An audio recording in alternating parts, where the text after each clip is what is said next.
जिनसे मिलने को अखियां तरसी है, जिनसे मिलने को बरसों बरसी है।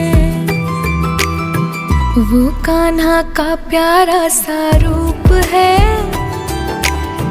वृंदावन जाना तो जरूर है। चाहे बनवारी हमसे दूर है, पर हमको जाना तो जरूर है।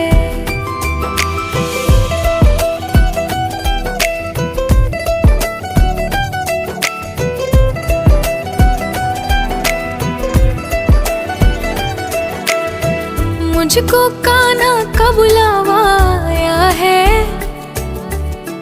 तब ही मन को वृंदावन भाया है। मुझको कान्हा का बुलावा